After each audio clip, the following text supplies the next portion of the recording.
In fact, I've already, in a very small way, begun a few conversations with some of the leaders of places that you have mentioned, and I would intend to continue to do that personally or through the Holy See, because the fact is that we do have diplomatic relationships with most of the countries through the region, and it would be our hope certainly to continue to raise that call for peace that I spoke of at the very end of the Mass today.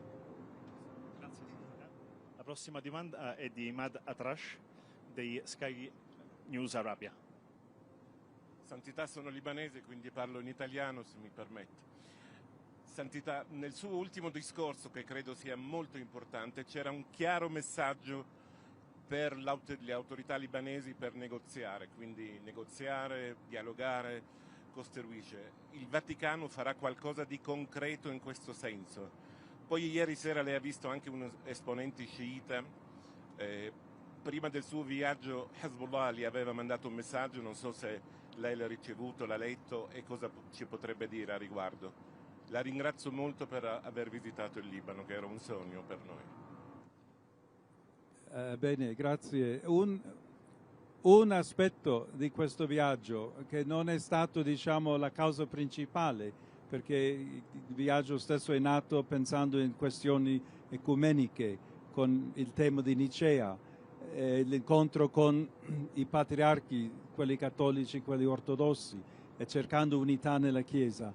Ma infatti durante questo viaggio ho avuto anche incontri personali con rappresentanti di diversi gruppi che rappresentano in realtà autorità politiche, persone o gruppi che hanno anche qualcosa da vedere con i conflitti interni o anche internazionali nella regione. Il nostro lavoro principalmente non è una cosa pubblica che dichiariamo per le strade, è un po' dietro le, come si dice, le quinte, una cosa che infatti già abbiamo fatto e continueremo a fare per cercare di, diciamo, convincere le parti a lasciare le armi e la violenza e venire insieme al tavolo di dialogo, a cercare risposte e soluzioni che non sono violente ma che possono essere più efficaci e meglio per il popolo.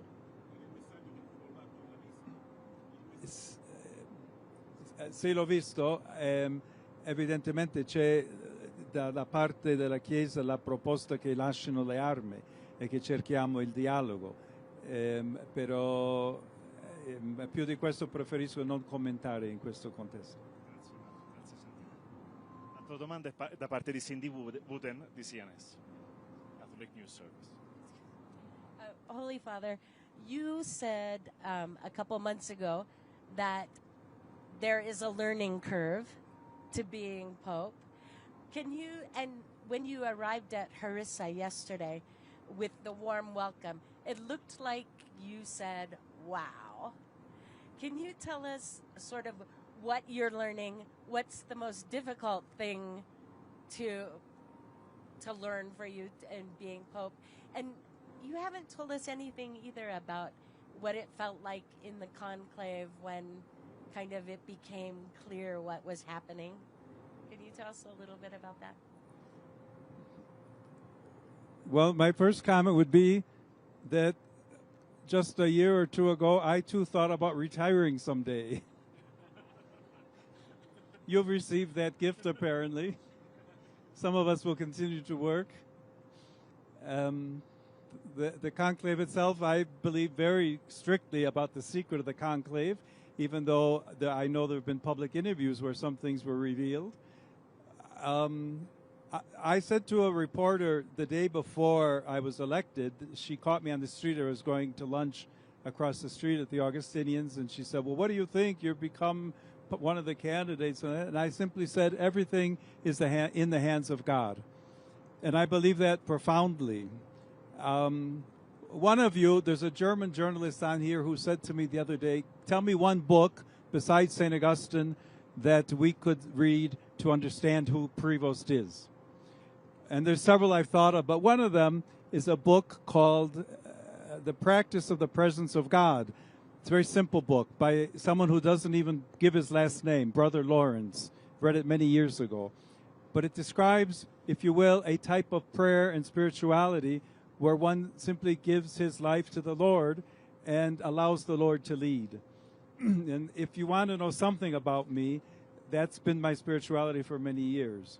In the midst of great challenges, living in Peru during years of terrorism, being called to service in places where I never thought I would be called to serve to, I trust in God, and that message is something that I share with all people. So what was it like? I resigned myself to the fact when I saw how things were going that I said this could be a reality. I took a deep breath. I said, here we go, Lord. You're in charge, and you lead the way. I don't know that I said wow last night in the sense my face is very expressive, but I'm oftentimes amused by how the journalists interpret my face. Serious. I mean, it's interesting. Sometimes I get, like really great ideas from all of you because you think you can read my mind or my face. And it's not, you're not always correct. But, I mean, I was at the Jubilee for Youth where there were over 1 million young people there. Last night was a small crowd. It's always marvelous to me. I mean, I think to myself, these people are here because they want to see the Pope. But I say to myself, they're here because they want to see Jesus Christ. And they want to see a messenger of peace, in this case in particular. So to just listen to their enthusiasm and to hear their response to that message is something that I think that enthusiasm is awe-inspiring. And I just hope I never get tired of appreciating everything that all these young people are showing. Grazie Santità. La prossima domanda viene da Gian Guido Vecchio del Corriere della Sera. Santità, buongiorno. Sono ore di grande tensione tra la NATO e la Russia. Si parla di guerra ibrida, prospettive di cyberattacchi e cose del genere. Ecco, lei vede il rischio di un'escalation, cioè di un conflitto portato avanti con nuovi mezzi, come denunciato dai vertici NATO. E in questo clima ci può essere una trattativa per una pace giusta senza l'Europa, che è stata in questi mesi sistematicamente esclusa dall'amministrazione americana? Questo è un tema evidentemente importante per la pace nel mondo, però dove la Santa Sede non ha una partecipazione diretta perché non siamo membri né della NATO in tutti i dialoghi finora, anche se di nuovo tante volte abbiamo chiesto, cessate il fuoco, dialogo e non guerra. È una guerra con tanti aspetti adesso, anche con l'aumento di armi, tutta la produzione che c'è, ciberattacchi, energia, adesso che viene l'inverno anche c'è un tema molto serio lì. È evidente che da una parte il Presidente degli Stati Uniti pensa che possa promuovere un piano di pace che vorrebbe fare e che almeno in un primo momento è stato senza Europa. Però la presenza di Europa infatti è importante e quella prima proposta è stata modificata anche per quello che Europa stava dicendo. Specificamente penso che il ruolo d'Italia potrebbe essere molto importante precisamente per, culturalmente, storicamente, la capacità che ha l'Italia di essere intermediaria in mezzo a un conflitto che esiste fra diverse parti, anche Ucraina, Russia evidentemente, Stati Uniti. In questo senso io potrei suggerire che la Santa Sede possa anche incoraggiare questo tipo di mediazione e che cerchiamo insieme una soluzione che veramente potrebbe offrire pace, una giusta pace, in questo caso in Ucraina. Grazie. Grazie Santità. La prossima domanda è di Elisabetta Piquet di La Nation, anche lei è qua davanti. Gracias, Santo Padre, por este primer viaje internacional, ante todo. Después, bueno, la bandera del Líbano tiene los mismos colores de la bandera del Perú. Es una señal, se va a hacer este viaje a América Latina, teóricamente en la segunda mitad del año próximo, junto a Argentina y Uruguay, que quedaron pendientes. No, fuera de broma, queríamos preguntarle qué viajes está preparando para el año que viene realmente. Y después, hablando de América Latina, está preocupando muchísimo, hay muchísima tensión por lo que está pasando en Venezuela. Hay un ultimátum del presidente Trump a Maduro para que se vaya, para que deje el poder, y una amenaza a derrocarlo con una operación militar. Queríamos preguntarle qué piensa al respecto. Gracias. In quanto ai viaggi, sicuro non c'è niente. Spero realizzare un viaggio in Africa, sarebbe possibilmente il seguente viaggio, per confermare Africa. Personalmente spero andare in Algeria per visitare i luoghi della vita di Sant'Agostino, ma anche per continuare il discorso di dialogo e costruzione di ponti fra il mondo cristiano e il mondo musulmano, diciamo. Già nel passato, in un'altra veste, ho avuto opportunità per parlare proprio di questo tema. Interessantemente la figura di Sant'Agostino aiuta molto come ponte, perché in Algeria è molto rispettato come figlio della patria. Quello è uno. Qualche altro paese stiamo lavorando. Evidentemente mi piacerebbe tanto visitare America Latina, Argentina, Uruguay, che stanno aspettando una visita del Papa. Perù, penso che mi riceveranno anche, e allora se vado in Perù tanti paesi vicini, però ancora il proyecto no está definido. Entonces, sobre Venezuela, 26 o 27 estamos viendo. Gracias. Sobre Venezuela, a nivel de la conferencia episcopal, con el nuncio, estamos buscando maneras para calmar la situación, buscar sobre todo el bien del pueblo, porque tantas veces quien sufre en estas situaciones es el pueblo, no son las autoridades. Las voces que vienen de Estados Unidos cambian con cierta frecuencia a veces. Hay que ver. Por un lado, parece que ha habido una conversación por teléfono de los dos presidentes. Al otro lado, hay ese peligro, esa posibilidad de que haya alguna actividad, alguna operación, incluso invadiendo el territorio de Venezuela. Yo no sé más. Yo de nuevo creo que es, digamos, mejor buscar maneras de diálogo, quizás presión, incluso presión económica, pero buscando otra manera para cambiar, si es lo que decidan hacer en Estados Unidos. Grazie Elisabetta, grazie Santità. E l'altra domanda viene da Michael Cor de La Croix. Hello, Your Holiness. Thank you for this very interesting trip. You just talk about continue to build bridge between different worlds, and I like to ask, some Catholics in Europe believe that Islam is a threat to a Christian identity of the West. Are they right, and what would you say to them?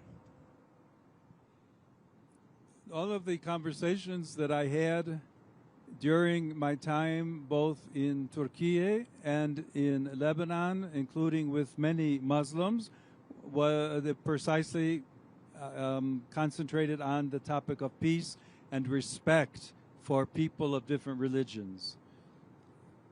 I know that, as a matter of fact, that has not always been the case. I know that in Europe there are many times fears that are present but oftentimes generated by people who are against immigration and trying to keep out people who may be from another country, another religion, another race.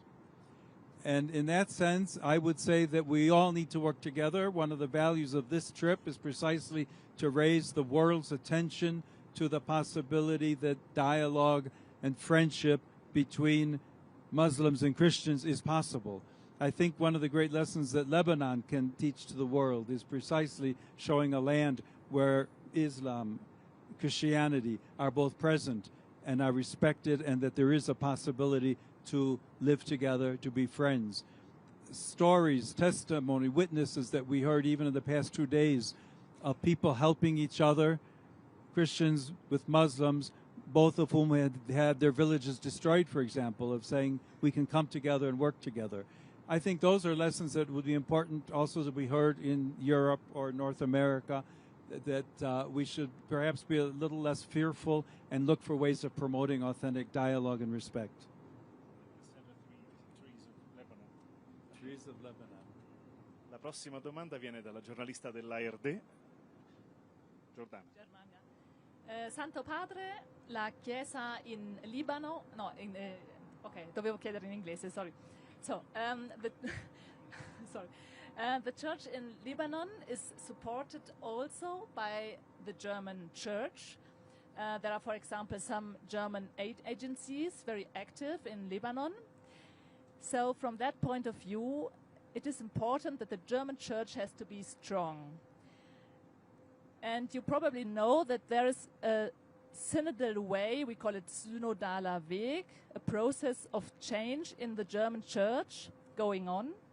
Do you think this process can be a way to strengthen the church in Germany, or is it the other way around, and why? The synodal way is not unique to Germany. The whole church has celebrated a synod and synodality over the past several years. There are some great similarities, but there are also some marked differences between how the synodal Weg in Germany has been carried forward and how it may well continue in the universal church. On the one hand, I would say there is room certainly for respect for enculturation. The fact that in one place synodality is lived in a certain way and in another place is lived differently does not mean that there will be rupture or a fracture. I think that's very important to remember. At the same time, I am aware that many Catholics in Germany believe that certain aspects of the synodal way that has been celebrated in Germany up until now do not represent their own hope for the church or their own way of living church. So there's need for further dialogue and listening within Germany itself so that no one's voice is excluded, so that the voice of those who are more powerful does not silence or stifle the voice of those who might also be very numerous but don't have a place to speak up and to allow their own voices and own expression of church participation to be listened to.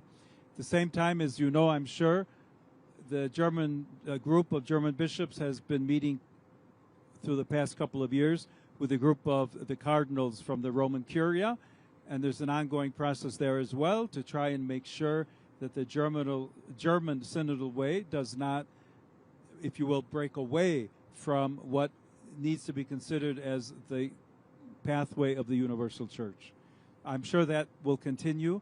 I suspect there will be some adjustments made on both sides in Germany, but I'm certainly hopeful that things will work out positively. Grazie Santità, grazie Anne. E l'ultima domanda, Santità, è di Rita Al-Munaye di Sat7, un'altra giornalista che viene dall'area del Libano. We are 4 different Christian channels broadcasting in the Middle East and North Africa, 2 in Arabic, 1 in Farsi, and 1 in Turkish. First of all, I would like to thank you for giving a time for the Lebanese people. I am myself a child of war, and I know how much it means to have a hug from Your Holiness, a tap on the shoulder, and saying everything is gonna be okay. And what struck me is your motto, Your Holiness. Your motto. It says in the one, we are one. This motto speaks of building bridges between different Christian denominations, between religion, and also across neighbors that sometimes can be a bit difficult. So my question is, from your own perspective, what unique gift does the church in the Middle East, with all its tears and wounds and challenges and past history, can give the church in the West and the world? Okay. Let me preface my response by saying that today, people who grew up in a very individualistic society, young people who passed a very significant amount of time during the pandemic because of COVID, and whose personal relationships are oftentimes very isolated in reality because they're only through computer screens or smartphones. They ask sometimes, why should we want to be one? I'm an individual and I don't care about others. And I think there's a very important message here to say to all people that unity, friendship, human relationships, communion are extremely important and extremely valuable. If for no other reason than the example you mentioned about someone who has lived through war or has suffered and is in pain, what an embrace can mean to them. What that human, very human, real, healthy expression of personal care can do to heal the hearts of someone else. On a personal level, that can become, if you will, a common level, a community level that unites all of us and helps us understand that respect for one another goes far beyond, you keep your distance, I'll stay here and you stay there, and we'll have no interaction. But it means building up relationships that will enrich all people. With that message, certainly my motto is primarily because of Christ. In Ilo is in Christ, who is one, we are all one. But it's not defined, if you will, only for Christians. And as a matter of fact, is an invitation to all of us and to others to say, the more we can promote authentic unity and understanding, respect, and human relationships of friendship and dialogue in the world, the greater possibility there is that we will put aside the arms of war, that we will leave aside the distrust, the hatred, the animosity that has so often been built up, and that we'll find ways to come together and be able to promote authentic peace and justice throughout the world. Grazie Santità, grazie per questa sua risposta e per queste sue risposte, e grazie per la sua disponibilità nel corso di questo viaggio. Buon viaggio a tutti e grazie a voi. Grazie.